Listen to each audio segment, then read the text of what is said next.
What if I told you that one of the greatest stories ever written wasn't really written, like, at all, for centuries, and the guy who wrote it, Homer, might not have even existed, but also the war it's based on actually happened. The monsters, the one-eyed giant, the whirlpool that swallows ships whole. Scientists have actually mapped those to real places on a real map. You think the Odyssey is just a myth? By the end of this video, you're going to know something most people, including most history teachers, don't. Stay right there.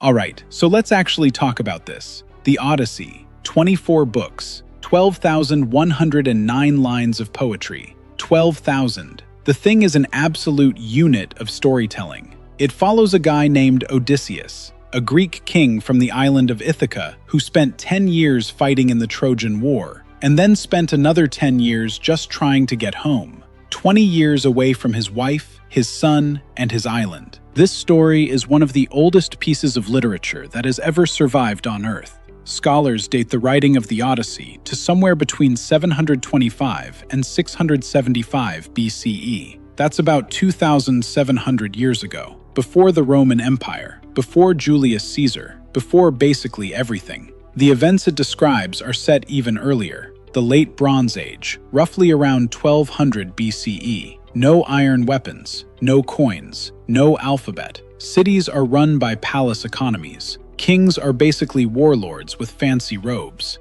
Quick pause. I need you to drop a comment right now. Have you ever actually read the Odyssey? Like, start to finish. Comment, I read it, or I absolutely did not. I genuinely want to know. Alright, back to it. Let's talk about Homer, because technically, Homer wrote the Odyssey. But here's the thing. Historians aren't even sure Homer was a single real person. Multiple Greek cities, at least 7 of them, all claimed Homer as their hometown boy. That's a red flag. If Homer was a real person, he probably lived in the 8th or 9th century BCE in Ionia, the western coast of what is now Turkey. He's traditionally described as a blind poet, but even that might be a myth. In the Odyssey itself, there's a character, a blind bard named Demodocus, who entertains a royal court by performing epic tales. Scholars think ancient audiences read that as Homer winking at himself. So the blindness? It might just be a self-portrait hidden inside the story. The Odyssey wasn't written down, not at first. For generations, maybe centuries, it existed purely as an oral tradition. Bards memorized tens of thousands of lines and performed them live, from memory. No paper, no scroll, no notes. Just a guy standing there, performing a 12,000-line story from pure memory. Think about that. The Trojan War, the war that starts everything in Odysseus' story, actually happened. Or at least, something happened. And it happened roughly where Homer said it did. In the 1870s, a German businessman named Heinrich Schliemann got obsessed. He took Homer's descriptions as literal coordinates, traveled to Anatolia, and started digging. And he found it. He found Troy. But here's the dark comedy twist. Schliemann dug a 17-meter trench straight through the site, destroying multiple layers of history in his rush to find the real Troy. The layer he claimed was Homeric Troy turned out to be off by about 1,000 years. The real candidate is Troy 7a. It shows evidence of violent destruction around 1190 BCE. Burnt buildings, skeletal remains, sling stones, the kind of grim debris that says, a battle happened here. Okay, so now we get to the really fun part. The monsters, the islands, the journey. Because scholars have been arguing for thousands of years about whether Odysseus' travels correspond to real places on a real map. The Lotus-Eaters. People who offer Odysseus' crew a fruit that makes them forget everything and just want to stay forever. Ancient geographers identified this with the island of Jerba off the coast of modern-day Tunisia. There's actually a species of lotus there. Then, the Cyclops, the one-eyed giant. Ancient traditions placed this on Sicily. And here's the scientific explanation. Mediterranean islands, including Sicily, had populations of dwarf elephants called Elephas falconeri that went extinct in the Bronze Age. Their skulls were still being found, and an elephant skull looks like it has one huge central eye socket. That's the nasal cavity. Some scholars think those skulls inspired the Cyclops legend. Then there's Scylla and Charybdis, a six-headed monster on one side, a massive whirlpool on the other. This has one of the most consistent identifications, the Strait of Messina between Italy and Sicily. The ancient geographer Thucydides explicitly identified it there. The strait has genuinely dangerous currents, treacherous enough to destroy ancient vessels.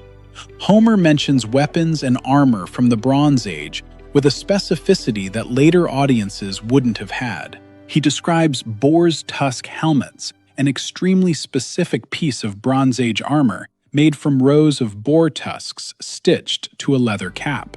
Archaeologists have found those helmets. They exist. They match Homer's description exactly. Oral tradition is a technology. Before writing, the epic poem was the hard drive. The bard was the USB port. The specific metrical structure Homer used, dactylic hexameter, 6-beat lines with a predictable rhythmic pattern, wasn't random. It was a memory technology. That rhythm made the lines easier to recall. It was the ancient world's algorithm for going viral. The heroes of the Bronze Age, like Achilles in the Iliad, are defined by glory and honor. Achilles literally chooses death for glory. That's the Bronze Age value system. Odysseus is different. He doesn't want to die for glory. He wants to go home. Around 1200 BCE, almost every major civilization in the Eastern Mediterranean fell apart within about a century of each other. The Mycenaeans, the Hittites, the Egyptians, all destabilized. Archaeologists call it the Late Bronze Age collapse, one of the greatest unsolved mysteries in ancient history, and the Odyssey is a ghost story from the other side of that collapse. The Odyssey is one of the most historically accurate artifacts we have from the Bronze Age.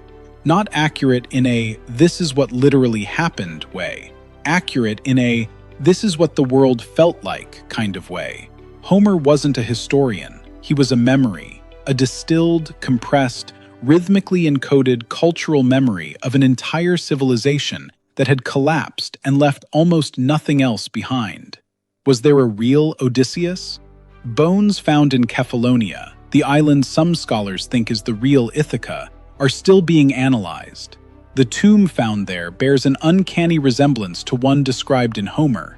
I cannot tell you that's Odysseus's grave. I can't tell you it isn't either. Someone survived the Bronze Age collapse. A lot of someones did.